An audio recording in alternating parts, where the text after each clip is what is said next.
Essa é a pessoa aqui para mais um vídeo do canal. Hoje eu vou fazer um vídeo delicado. Então tome com 5 quilos de sal, não é nem 1 grama. 5 quilos de sal que eu vou falar agora, tá? Estude pelo menos algumas milhares de horas para você chegar na conclusão que eu cheguei, que é o caso que eu já faço há alguns anos, tá? Vamos lá.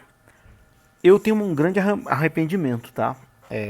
Eu empilho arrependimentos no Bitcoin, né? Como falei no vídeo de ontem à noite. Um recente é que ano passado, né, mais ou menos nessa época, deve ter fazer mais ou menos um ano, eu cheguei pra minha mulher e falei assim, olha só, cara, eu esgotei todas as minhas reservas de onde eu podia tirar para comprar os satoshinhos. Eu falei assim, cara, não tem mais ação, não tem mais nada, acabei com a minha previdência no Brasil, tudo, né? Sobrou uma outra parada lá que eu não posso mexer, que é do meu filho, né? Quer dizer, eu posso mexer se eu for no Brasil, não posso mexer remoto, né? O resto eu detonei. Eu falei com a minha mulher, porra, uma coisa que a gente podia fazer é o seguinte, aquela parada de fazer refinanciamento pra gente não cabe, tem umas questões aí. Mas eu pensei, o que a gente pode fazer? Falar com os velhos para pegar empréstimo consignado. Eu pagaria, né? E chegar pros velhos assim, arregaçar. Meu sogro, meu pai, não sei se a minha sogra conseguiria, né? Minha mãe também, enfim. Arregaçar no máximo o teto que pudesse de empréstimo. Eu pagaria, obviamente, e compraria o máximo que eu pudesse de Satoshi, né?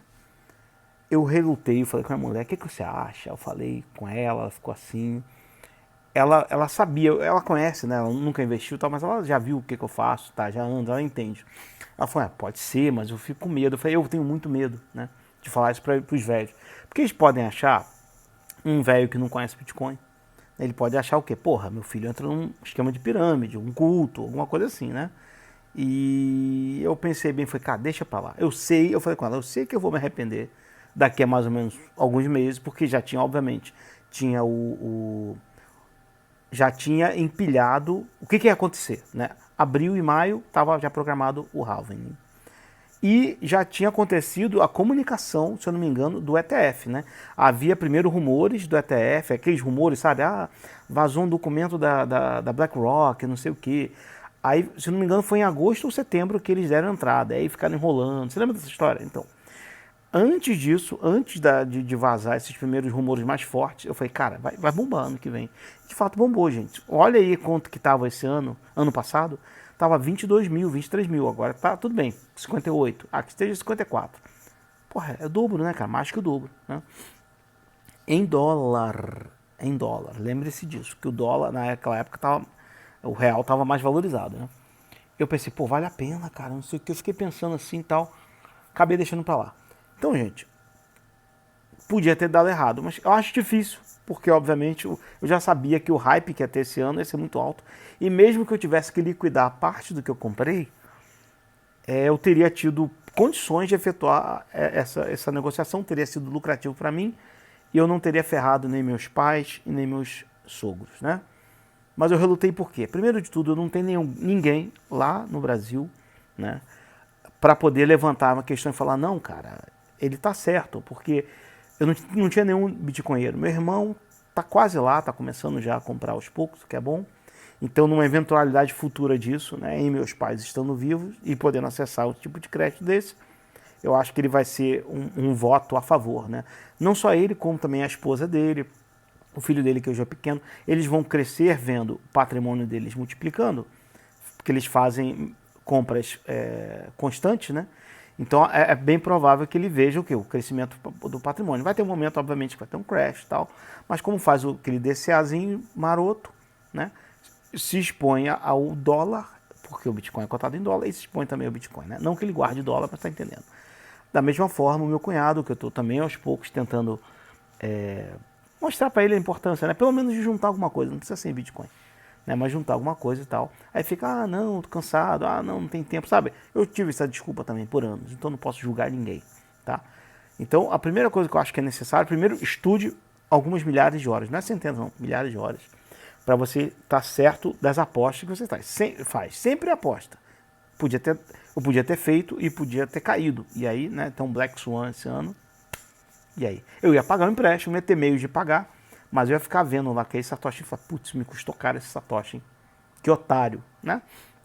Da mesma forma, podia ter ido para 100 mil dólares e eu tinha me dado bem.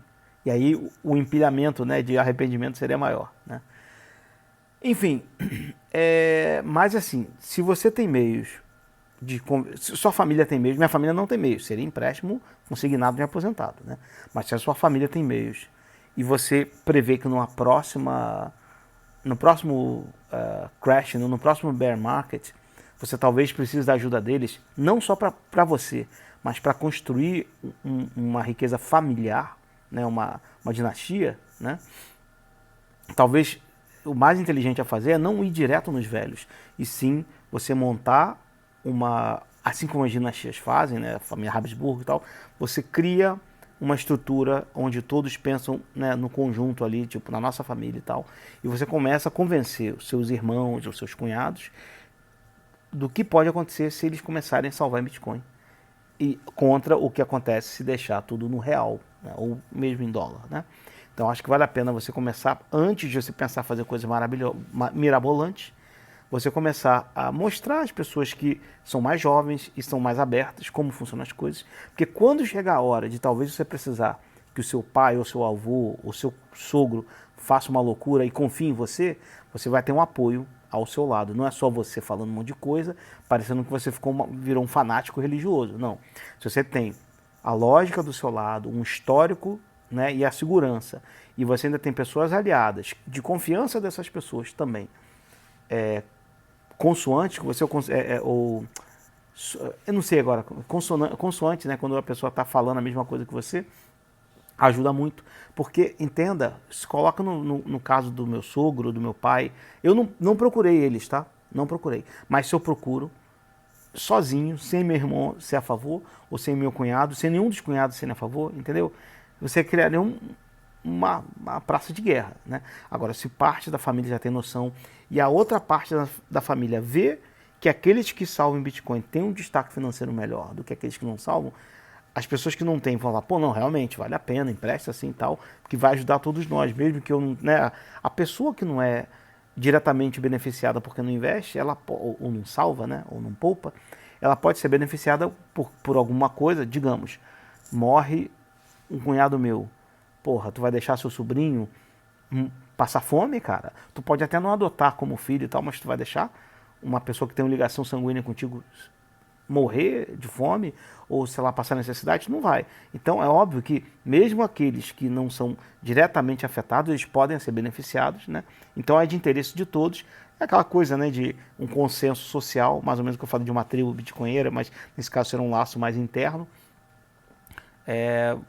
Em você convencendo alguns, os que têm mais destaque, e eles se destacando ainda mais, você prova o seu ponto de uma forma mais fácil. O que não dá é você chegar igual um louco, com o olho vidrado, pedindo pro seu pai, pro seu sogro, pro seu avô, né? E fazer igual o Michael Saylor, né? Sell your chair, sell your TV e compra Bitcoin. Não, não é assim, porra. Entendeu? Tem que ser uma coisa fria, calculista, e o cara tem que ver que você não está enganando ele, pô, né? Faz sentido.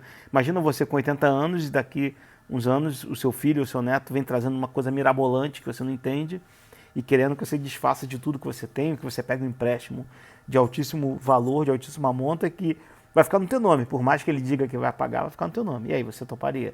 É a mesma coisa, cara. Para pensar. O seu avô, o seu pai, uma pessoa que tem acima de 70 anos, não tinha nem TV a cores quando ele tinha a sua idade agora.